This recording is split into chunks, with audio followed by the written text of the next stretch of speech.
Good morning, class.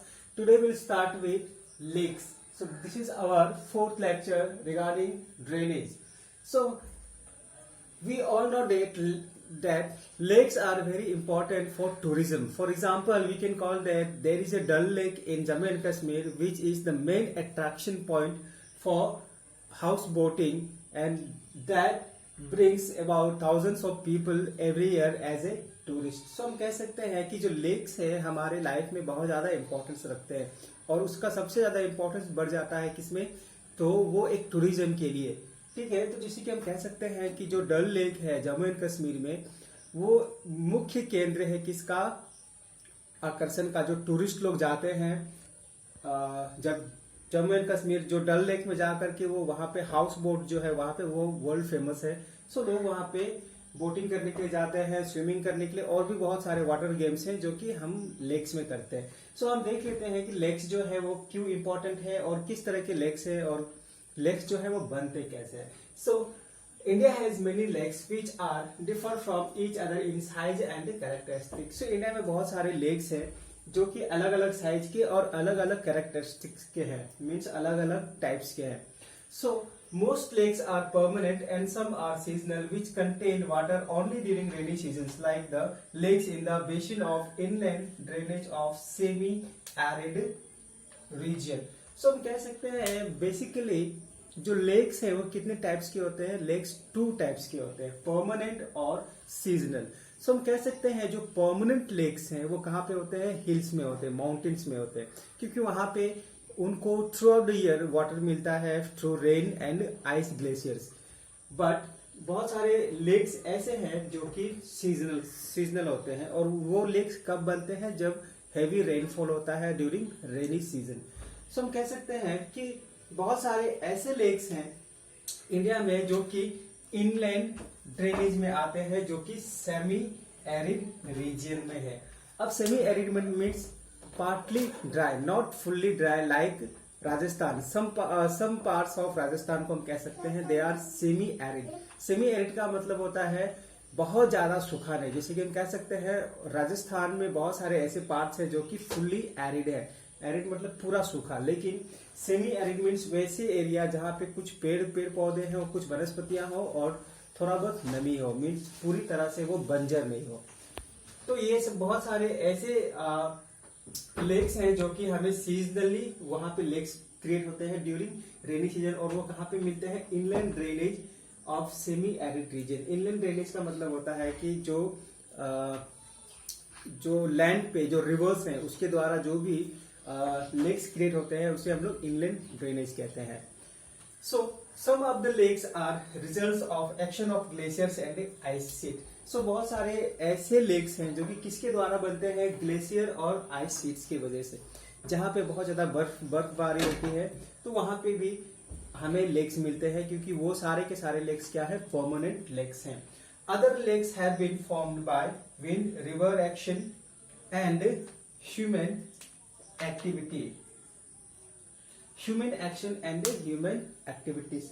सो और भी बहुत सारे ऐसे लेक्स हैं जो कि विंड के द्वारा बनते हैं, रिवर्स के द्वारा बनते हैं, और फाइनली ह्यूमन एक्टिविटीज के द्वारा बनते हैं. तो हम सब देख सकते हैं कि विंड के थ्रू जो है जो सैंड ड्यून्स है वो जो है लाइक ए लेक क्रिएट हो जाते हैं, और रिवर्स जो है वो अपना एरोजनल एक्टिविटीज के थ्रू वहां पे बहुत बड़ा एक गड्ढा क्रिएट कर देते हैं, जिसको हम लोग क्या कह सकते हैं, बाद में वहां पे नदी का पानी या फिर बारिश का पानी वहां पे इकट्ठा हो जाता है और वो एक लेक में क्रिएट हो जाता है. और फाइनली हम कह सकते हैं ह्यूमन एक्टिविटीज के थ्रू हम कह सकते हैं कि जो भी माइनिंग्स और क्वेरीज होती है वहां पे जब हम मिट्टी को बाहर निकाल लेते हैं तो वहां पे एक बहुत बड़ा सा गड्ढा बन जाता है, और उस गड्ढे में जब बारिश का पानी भर जाता है तो वो एक लेक में कन्वर्ट हो जाता है. तो इसी तरह से ह्यूमन एक्टिविटीज के थ्रू भी बहुत सारे लेक्स जो है वो इंडिया में क्रिएट हुए हैं. So class in figure 3.3 you can see this all. So a meandering river across a floodplain forms cut-offs that later develops into a oxbow lake. So हम कह सकते हैं एक meandering river means एक river जो है वो लाइक ए स्नेक वो मूव करती है, और इसके बाद वहां पे कभी ना कभी जब एक्स्ट्रा डिपोजिशन की वजह से या फिर change of river course of reverse की वजह से क्या होता है, जो एक पार्ट है वो वैसे ही रह जाता है और रिवर जो है वो अपना डायरेक्शन चेंज कर देती है। For example this is a river.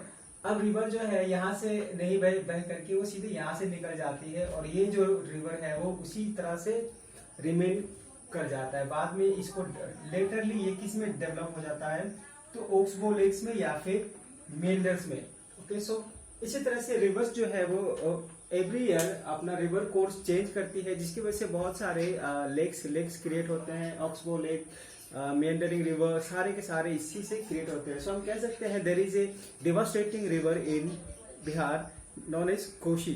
Kosi river is famous for changing of their course every year.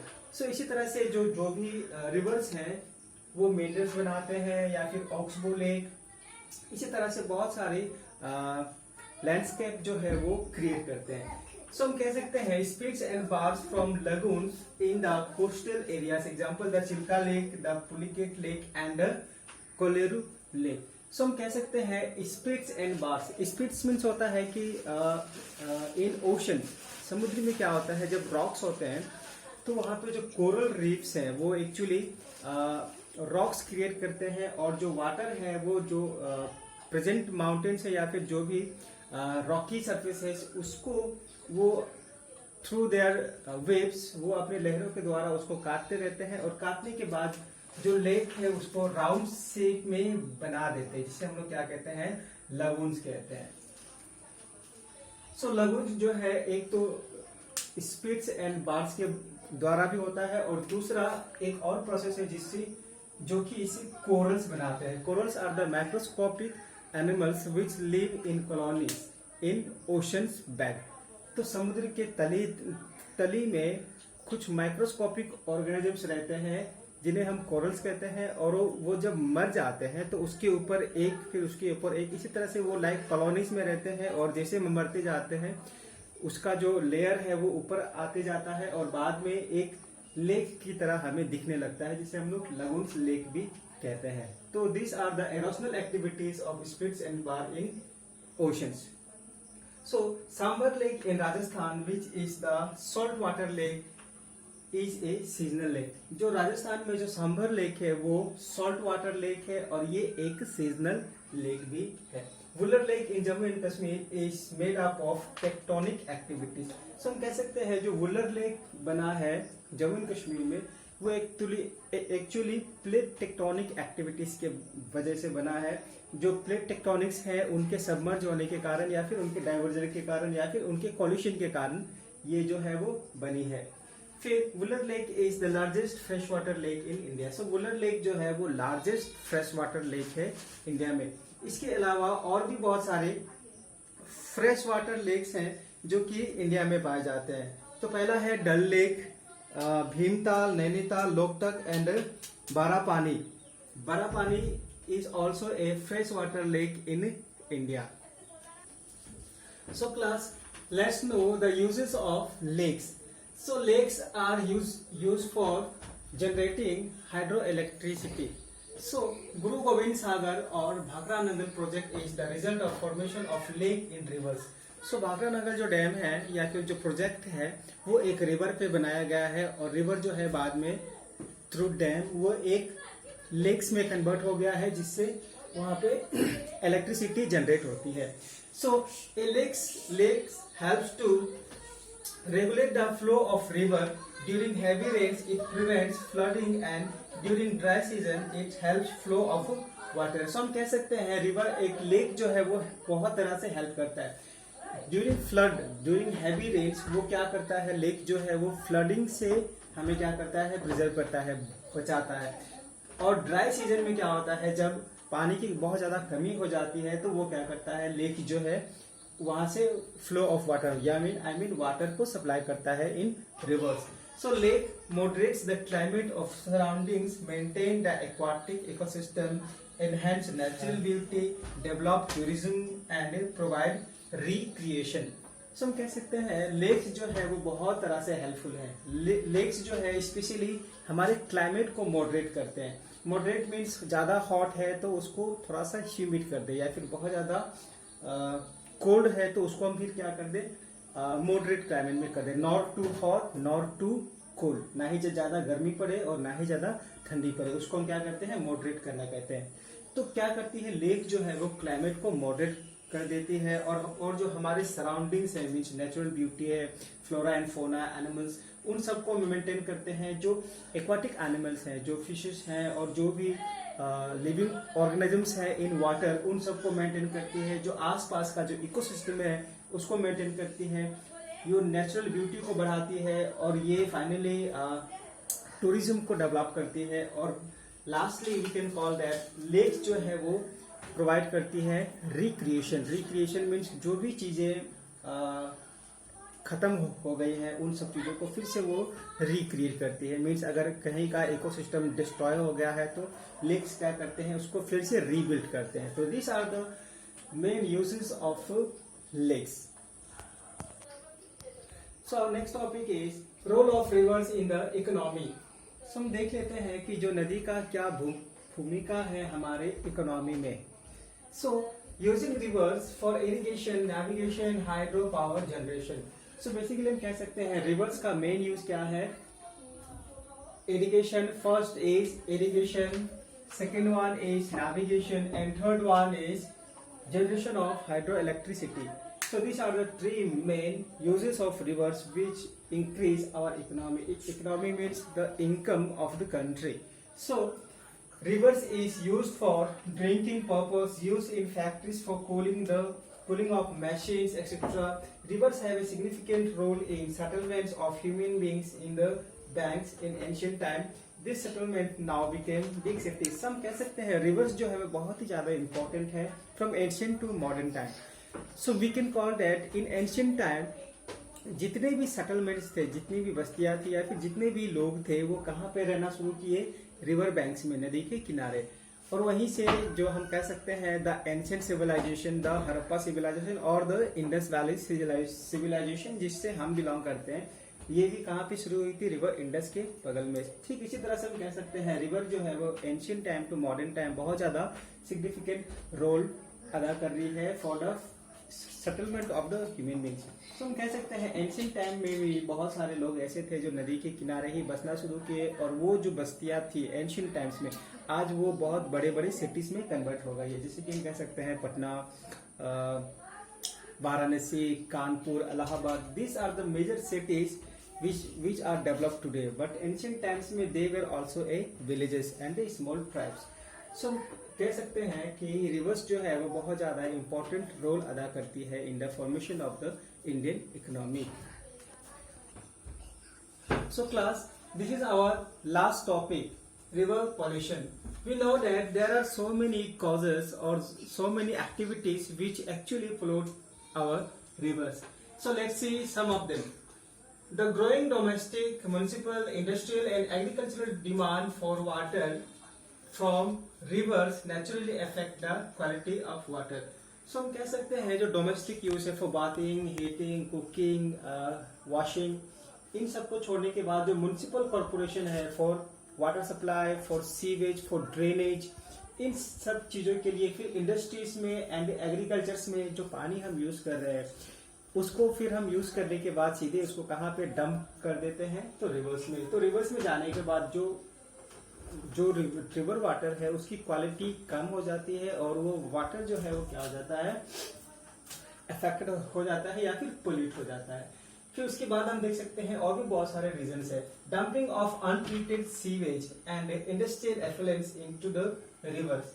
सो हम कह सकते हैं कि जो अनट्रीटेड सीवेज है, सीवेज का मतलब जो भी कचरा है या फिर जो भी गंदगी है इंडस्ट्रीज की हो या फिर जो सिटीज की हो, तो उनको हम बिना साफ किए उसको हम क्या कर देते हैं, नदियों में फेंक देते हैं, जिसके वजह से नदी का पानी जो है पूरी तरह से पॉल्यूट हो जाता है। This untreated sewage not only affect the quality of water but also the self-cleansing capacity of the rivers. So हम कह सकते हैं कि ये जो जब हम अनट्रीटेड सीवेज को और जो इंडस्ट्रियल वेस्ट है उसको जब हम नदी में फेंक देते हैं तो पानी जो है पूरी तरह से पॉल्यूट हो जाता है। और उसके बाद होता ये है कि जो रिवर का सेल्फ क्लींजिंग कैपेसिटी का मतलब है रिवर्स जो है वो अपने आप को भी साफ करते हैं इन स्पेशली इन रेनी सीजन। सो क्या होता है रिवर्स जो है अपने आप को साफ कर लेते हैं, लेकिन इससे क्या होता है जो एफिशिएंसी ऑफ वाटर है रिवर्स की कम हो जाती है, और इससे जो क्लाइमेट चेंज होता है इसकी वजह से भी जो है रिवर वाटर जो है वो ज्यादा नहीं हो पाता है, जिसकी वजह से इसकी जो सेल्फ क्लींजिंग कैपेसिटी है वो भी बहुत ज्यादा कम हो जाती है, और इसकी वजह से जो रिवर्स है वो हमेशा के लिए पोल्यूट हो जाता है। For example Yamuna river in Delhi. More industrialization and urbanization is leads to more water pollution। तो हम कह सकते हैं कि जो इंडस्ट्रियलाइजेशन है, हम कह सकते हैं कि अभी पूरे वर्ल्ड में इंडस्ट्रियलाइजेशन शुरू हो रही है या फिर इंडस्ट्रियलाइजेशन का एज चल रहा है। मीन्स हर जगह हम कह सकते हैं कि नए नए इंडस्ट्रीज खुल रहे हैं, फैक्ट्रीज खुल रही हैं, इसी को हम क्या कहते हैं इंडस्ट्रियलाइजेशन। तो बहुत सारे क्लास हम कह सकते हैं कि जो इंडस्ट्रियलाइजेशन है ये एक बहुत बड़ा रीजन है, this is the main reason जिससे रिवर्स जो है वो पॉल्यूट हो रही है। और second one is urbanization. Urbanization का मतलब है शहरीकरण। मीन्स बहुत सारे जो विलेजेस के लोग हैं वो कहाँ जा रहे हैं, they are migrating to cities में जाने के बाद जो क्राउड है या फिर जो पॉपुलेशन है वो अचानक से बढ़ जा रही है, जिसकी वजह से वहां पे बहुत बड़ी बड़ी सिटीज हो रही हैं और उससे बहुत ज्यादा हमें वेस्ट निकल रहा है, और वेस्ट को हम सीधे रिवर्स में डंप कर दे रहे हैं।